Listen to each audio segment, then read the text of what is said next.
বল কি রাশি? বল হচ্ছে এক ধরনের ভেক্টর রাশি। কিভাবে?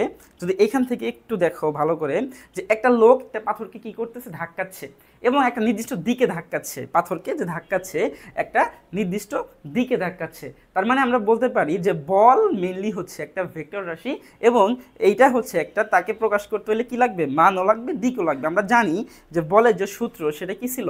বলের সূত্র ছিল তোমার নর্মালি আমি পাশে লিখে দেই যে এফ সমান সমান এম আর হচ্ছে এ। ঠিক আছে, এমটা আসলে কি? এমটা হচ্ছে এই যে এমটা দেখতেছো, এমটা হচ্ছে তোমার এই বস্তুটার ভর, যে বস্তুকে ধাক্কানো হচ্ছে, আর এ হচ্ছে তার এক্সেলারেশন। আসসালামু আলাইকুম এভরিওয়ান, আশা করি তোমরা সবাই ভালো আছো।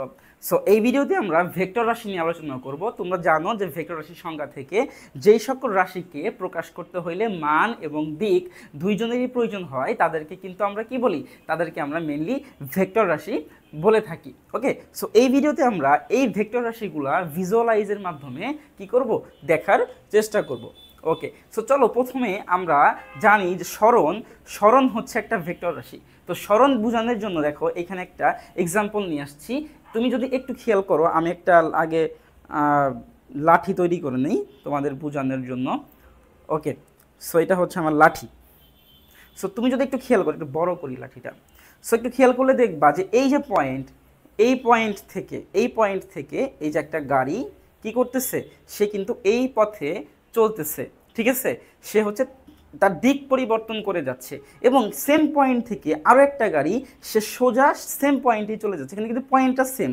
আমি যদি বলি যে এইটা হচ্ছে আমার এ পয়েন্ট, এইটা হচ্ছে আমার এ পয়েন্ট এবং এই যে এইটা হচ্ছে আমার নর্মালি বি পয়েন্ট। তাইলে দেখো গাড়িটা কিন্তু নর্মালি এ পয়েন্ট থেকে বি পয়েন্টে সে ঘুরে চলে যাচ্ছে, আর সেম এই যে একটা গাড়ি সে এ পয়েন্ট থেকে সোজা বি পয়েন্টে চলে যাচ্ছে। তার মানে এই যে সোজা যে চলে যাচ্ছে বি পয়েন্টে, এটা কি নির্দিষ্ট একটা দিক হয়ে চলে যাচ্ছে। যেমন দেখো এইখানে আমি এরো দিয়ে দেখাইছি দিকটা, ঠিক আছে, একদম সোজা দিক হয়ে চলে যাচ্ছে।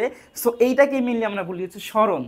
আর এই যে তোমার তিনটা রাস্তা দিক পরিবর্তন করে করে তিনটা রাস্তা দিয়ে যে গেল, এটাকে বলি আমরা ডিস্টেন্স বা দূরত্ব। দূরত্ব হচ্ছে তোমার নর্মালি হচ্ছে স্কেলার রাশি। ঠিক আছে, কিন্তু সরণ যেটা দেখতেছো এটা হচ্ছে ভেক্টর রাশি, একটা নির্দিষ্ট দিকে এসে যাচ্ছে। এখন এই ভেক্টর রাশিকে প্রকাশ করতে হলে কি লাগবে? মানও লাগবে, দিকও লাগবে। ঠিক আছে, তো দিক তো আমরা বলতেছি যে এ থেকে সে বির দিকে যাচ্ছে, এটা তার দিক, আমি ডিরেকশন দিয়ে দিছি। আর মান কি? আমি মানটা এখানে লিখে দিতে পারি। আমি বলে দিলাম এইখানে হচ্ছে ডিস্টেন্সটা কত, আমি বললাম হচ্ছে ডিস্টেন্সটা তোমার হচ্ছে 100 মিটার। So 100 metre distance. ঠিক আছে, তাইলে এই গাড়িটা মেনলি 100 মিটার ডিস্টেন্স অতিক্রম করতেছে কোন দিকে?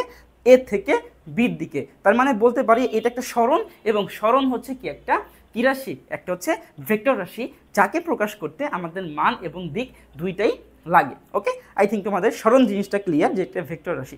এরপরে চলো, এবং এই সরণকে মেনলি আমরা কী দিয়ে প্রকাশ করি? একে আমরা মেনলি এস দিয়ে প্রকাশ করি। ঠিক আছে, সরণকে আমরা কী দিয়ে প্রকাশ করি? সরণকে আমরা কী দিয়ে প্রকাশ করি? আমরা হচ্ছে এস দিয়ে প্রকাশ করি। একটু বড় করে এস লিখে দিই।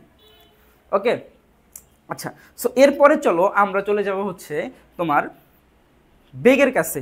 আমরা জানি যে বেগ সেটাও কিন্তু কি? সেটাও একটা এক ধরনের ভেক্টর রাশি। তো যদি তোমরা একটু খেয়াল করো এই জায়গাতে, সো এইখানে দেখবা যে একটা বৃত্তাকার পথ, একটা বৃত্তাকার রাস্তা, এই রাস্তায় একটা বাস সে একটা নির্দিষ্ট বেগে চলতেছে, স্পিডে চলতেছে। স্পিডটা কত?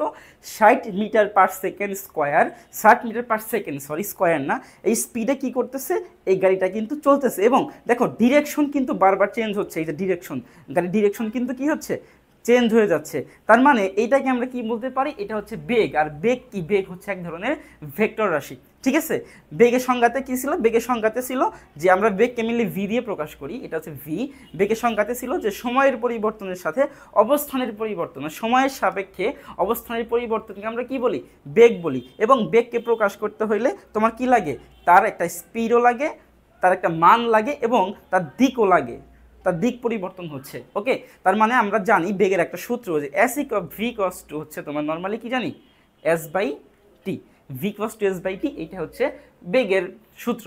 ঠিক আছে, সো আমরা তাইলে বলতে পারি বেগ কি? বেগ এক ধরনের কি রাশি? বেগও এক ধরনের ভেক্টর রাশি, যাকে প্রকাশ করতে হইলে মান এবং দিক কি লাগবে? দুইটাই লাগবে। তো এরপরে এরপরে যদি আমরা এখান থেকে কিন্তু আমরা ত্বরণও দেখতে পারি, ঠিক আছে।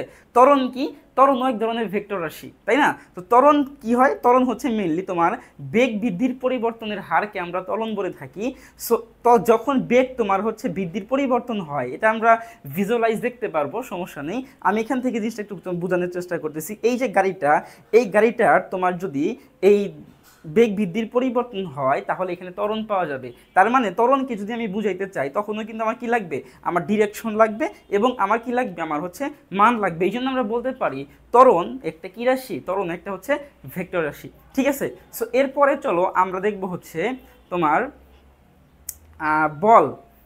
বল কি রাশি? দেখো এখানে একটা এক্সাম্পল আসছে। বল কি রাশি? বল হচ্ছে এক ধরনের ভেক্টর রাশি। কিভাবে? যদি এখান থেকে একটু দেখো ভালো করে, যে একটা লোক একটা পাথরকে কি করতেছে? ধাক্কাচ্ছে এবং একটা নির্দিষ্ট দিকে ধাক্কাচ্ছে। পাথরকে যে ধাক্কাচ্ছে একটা নির্দিষ্ট দিকে ধাক্কাচ্ছে। তার মানে আমরা বলতে পারি যে বল মেইনলি হচ্ছে একটা ভেক্টর রাশি এবং এইটা হচ্ছে একটা, তাকে প্রকাশ করতে হলে কি লাগবে? মানও লাগবে, দিকও লাগবে। আমরা জানি যে বলের যে সূত্র সেটা কি ছিল? বলের সূত্র ছিল তোমার নর্মালি আমি পাশে লিখে দেই যে এফ সমান সমান এম আর হচ্ছে এ, ঠিক আছে। এমটা আসলে কি? এমটা হচ্ছে এই যে এমটা দেখতেছো, এমটা হচ্ছে তোমার এই বস্তুটার ভর, যে বস্তুকে ধাক্কানো হচ্ছে, আর এ হচ্ছে তার এক্সেলারেশন বা ত্বরণ। আর একটু আগে আমরা পড়ে আসছিলাম যে ত্বরণ হচ্ছে একটা কি রাশি? একটা ভেক্টর রাশি। তার মানে কি হবে? যদি ত্বরণ ভেক্টর রাশি হয় তাহলে এই যে এফ দেখতেছো এটা কি হবে? এটাও এক ধরনের ভেক্টর রাশি হবে। ওকে, এরপরে চলো আমরা দেখব হচ্ছে তোমার ওজন। ওজন এক ধরনের ভেক্টর রাশি। আমার সামনে যে স্কুল বইটাকে তোমরা দেখতেছো, এই স্কুল বইটার যে টোটাল ওজন, টোটাল ভর, এটা হচ্ছে এম। টোটাল ভরটা কত? এই যে এম হচ্ছে তার ভর, ঠিক আছে। স্কুল বইয়ের ভর হচ্ছে এম। ওকে, আর এই যে জি, জিটা আসলে কি? জি হচ্ছে তোমার স্কুল বয় এর যে ওজনটা, টোটাল যে ওজন ডব্লিউ, এইটা মেনলি কাজ করে কোন দিকে? নিচের দিকে, ঠিক আছে, পৃথিবীর কেন্দ্রের দিকে কাজ করে। ওকে, তার মানে যেহেতু তার ওয়েট, ওজনটা নিচের দিকে কাজ করতেছে, একটা তার দিক আছে এবং একটা তার মানও আছে। সো আমরা বলতে পারি যে ওজন এইটা হচ্ছে এক ধরনের কি রাশি? ওজনও এক ধরনের ভেক্টর রাশি। এবং এখান থেকে সূত্র আসছে ডব্লিউ ইকুয়ালস টু এম এবং জি, ঠিক আছে।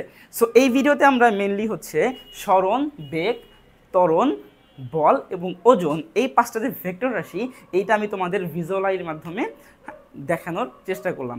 সো আশা করি তোমরা ভিডিওটা সম্পূর্ণ দেখবে এবং পরবর্তী ভিডিও ইনশাল্লাহ আমরা ভেক্টরের যে প্রকারভেদগুলো আছে, এই ভেক্টরের প্রকারভেদগুলো নিয়ে আলোচনা করব।